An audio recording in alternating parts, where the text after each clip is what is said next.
Ya Pak Marwan, ini kan tahap sosialisasi dan kita berharap masyarakat akan memberi apa namanya masukan Ya. sehingga semakin banyak masukan mungkin semakin bagus menjadi referensi dari panitia untuk Hmm. menentukan tahap-tahap selanjutnya. Hmm. Tapi sebaliknya Pak Marwan, jika masukan yang masuk dari masyarakat terlalu minim, apa yang akan dilakukan oleh panitia? Begini, kita sebenarnya track record dari peserta masing-masing sebenarnya sudah ada. Kan Oh, ada iya. CV-nya, Ya, CV-nya ya, yang disampaikan ke kita kan. ya. CV-nya pekerjaannya apa, kemudian tempat tinggalnya di mana. Eh, tapi walaupun demikian, mana tahu kan mungkin ada hal-hal yang eh, perlu masukan dari masyarakat seperti ya seperti dilakukan rekrutmen yang lainnya juga kan ini untuk supaya informasi terbuka misalnya ada yang bersangkutan misalnya tinggal di mana kita sebenarnya sudah ada maksudnya di mana pekerjaan kemudian pekerjaan sebelumnya apa di mana tinggal pendidikannya apa dan lain sebagainya tapi mana tahu ada hal-hal yang tidak kami ketahui, misalnya ada hal-hal yang sifatnya di luar pengetahuan kami. Apakah dia tempat tinggalnya di A, kemudian ditulis di A, apakah di tempat B, misalnya tempat tinggal. Saya pikir itu kecil kemungkinannya karena itu adalah CV ya, kurikulum Ya, vitae. ya. Jadi riwayat hidup, kita sudah ada track record semuanya. Karena ini adalah amanah dari peraturan Komisi Informasi, kita harus menjalankan ini dan berdasarkan pengalaman, mungkin ini Ibu Rehal yang lebih memahami, berdasarkan pengalaman tahun-tahun sebelumnya juga banyak didapati informasi-informasi dari masyarakat terhadap sang calon yang akan mengikuti tahapan proses selanjutnya. Apalagi untuk saat ini sudah mudah ya Pak ya. Jadi Ya, tidak harus melalui surat, boleh melalui by elektronik, boleh mengunjungi di laman web Aceh Prof tentang halaman profil singkat. Di situ sudah kita tampilkan 30 orang profil singkat 30 orang calon peserta itu ada profil singkat masing-masing. Di situ boleh dilihat dari nomor 1 sampai dengan nomor 30 bagaimana profil singkatnya di situ dan bisa di-emailkan kepada kami dan juga bisa di WA melalui nomor yang sudah kami umumkan. Jadi ada berbagai cara untuk melakukan memberikan masukan ya, kepada kami ya, memberikan masukan kepada kami baik melalui WA maupun melalui email atau melalui link yang sudah disediakan di laman web acehprof.go.id. Sebenarnya ini adalah sangat mudah seperti yang dikatakan tadi. Bukan ini jangan adalah sekedar memberi masukan, tapi kan kita harapkan ini masukan yang konkret dan identitas si pemberi masukan itu akan kami rahasiakan dan tidak kami publikasikan dan tidak kami beritahukan kepada siapapun selain pansel ya, selain ya. kami dari panitia seleksi. Jadi itu kira-kira Pak. Iya, ya Pak Marwan. Ini kan tidak lepas dari proses politik dan ujungnya juga akan dikirim ke DPRA, Pak ya. Eh, ya, sejauh ini apakah ada tekanan politik untuk Bapak, misalkan ini harus masuk si A, si B, si C? Iya. Ini memang pengalaman itu kan ada juga yang kan mengawal dari tahap pertamanya, ada Ya. jago-jagonya tersendiri yang Betul. yang sudah apa diwanti-wanti dari awal. Apakah Ya. ini panitia merasakan hal ini, Pak Marwan? Alhamdulillah sejauh ini tidak ada Pak. Kami dari pertama sudah melapor kepada pimpinan, sudah melapor kepada Bapak PLT Gubernur, dan beliau merespon, oke, laksanakan sesuai dengan ketentuan yang berlaku. Setelah itu, kami melakukan sharing dengan Komisi 1 DPRA, juga Bapak-Bapak di anggota Dewan, juga melakukan hal yang sama. Jadi sejauh ini tidak ada tekanan-tekanan dari pihak tertentu kepada kami. Ya kalau misalnya ada yang kami kenal di antara calon 85 orang itu kan itu wajar. Tapi kadang-kadang yang kami kenal itu nggak lulus juga, ada juga yang nggak lulus. Jadi bukan berarti sudah kita kenal sudah lulus, karena kan sekarang makanya kita buat satu sistem Google Form, artinya kecurigaan publik kepada panitia itu kita minimalisir. Peserta begitu keluar dari ruang undian sudah mengetahui berapa nilainya. Masalah dia masuk tidak masuk dalam 30 besar nanti kan itu lain cerita, ya kan? Tergantung kepada orang lain dapat banyak atau tidak. Nah, sejauh ini tidak ada tekanan, alhamdulillah tidak ada tekanan kepada kami, dan kami menentukan ini apa adanya. Misalnya dari ranking 1 sampai 30 siapa yang lebih banyak nilai yang pertama sampai 30 itu yang kami publikasikan, itu yang lulus. Dan alhamdulillah sejauh ini tidak ada apa-apa. Ada peserta yang tidak lulus, merasa dia lulus, misalnya dia dapat nilai sekian misalnya. Dia merasa dirinya, oh dia pantas saya nggak lulus. Ya nggak menanyakan lagi karena hasilnya sudah tahu. Tapi kalau hasilnya tidak tahu, mungkin pengalaman dari tahun yang lalu juga, itu banyak yang menanyakan kenapa saya tidak lulus. Melihat hasilnya, oh ini mereka kan nggak puas, siapapun ya tidak puas. Jadi seolah-olah kita merasa kadang-kadang sudah jawab benar tapi kok tiba-tiba nggak lulus, maka ditanyakan hasilnya berapa nilai yang saya dapat.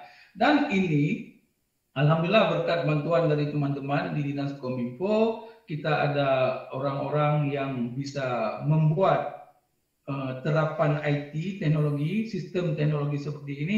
Nah, ini sangat membantu kami panitia, Pak, dalam melakukan proses seleksi. Itu, Pak. Ya, saya beralih perihal ya. Ini Ibu tentu punya pengalaman lebih banyak ya tentang proses rekrutmen ini. Melihat mereka yang mendaftar ini, apakah mereka benar-benar meminati bidang informasi publik ini, atau memang maaf tanda takut sekedar mencari pekerjaan, Bu Ren, ya? Ya, sebenarnya tidak terlalu berminat, tapi menganggap dia masih muda, ya dia baru saja pensiun, artinya usianya masih sehat, kemudian dia masuk ke sini, atau seperti apa, Bu Rea? Ini penilaian bisa dipublikasi atau tidak itu ya?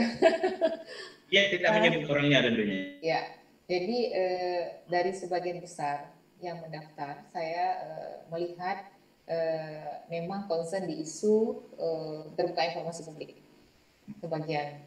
Sebagian dari beberapa profesi yang lain, misalnya pengacara, dari komisi independen pemilihan misalnya, dan ada beberapa yang dari teman-teman aktivis yang memang concern di isu terbuka informasi publik.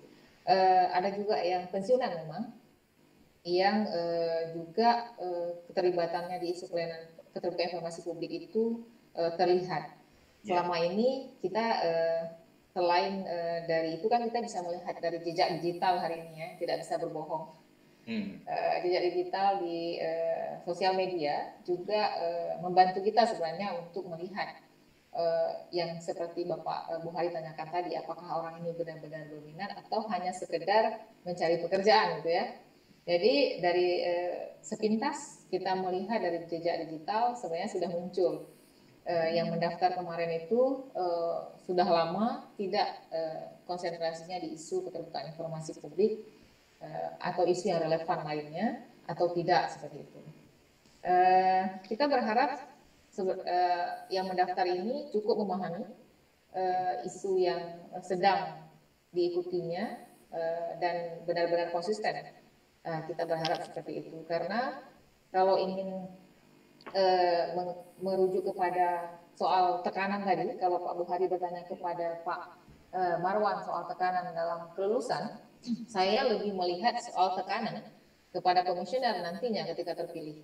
Karena ketika proses mediasi itu juga ada proses tekanan yang akan dialami oleh komisioner. Jadi dari berbagai pihak yang sedang menjalani proses sengketa informasi, itu ada banyak sekali badan publik yang akan terlibat dalam proses mediasi. Dan ini menjadi catatan penting bagi kita dalam proses rekrutmen ini. Kenapa? Karena intervensi itu akan menjadikan lembaga ini dinilai positif atau negatif oleh masyarakat kalau komisioner nantinya itu tidak bisa independen atau bisa tunduk terhadap tekanan seperti itu. Dan ini kalau kembali ke soal tadi yang ditanyakan kepada Pak Marwan sebelumnya soal rekam jejak ini menjadi penting. Kenapa? Kita juga minta kepada yang melihat tadi adalah informasi yang diberikan tulis dalam bentuk dokumen informasi riwayat hidup dari kandidat. Tapi kemudian pentingnya keterlibatan masyarakat ini, pengalaman juga sebelumnya, bagaimana sosial kemasyarakatan dari calon tersebut yang bisa di capture, yang bisa diberikan informasinya kepada kita panitia seleksi oleh masyarakat sekitar yang melihat, oleh publik yang melihat bagaimana sosial kemasyarakatan kehidupan si kandidat ini dalam kesehariannya. Dan ini juga bisa memunculkan informasi terkait integritas. Integritas ini penting bagi komisioner yang terpilih nantinya. Karena ada sejumlah, seperti saya sebutkan tadi, ada sejumlah mediasi yang akan dilakukan oleh komisioner terpilih nantinya, dan ini sangat menuntut integritas.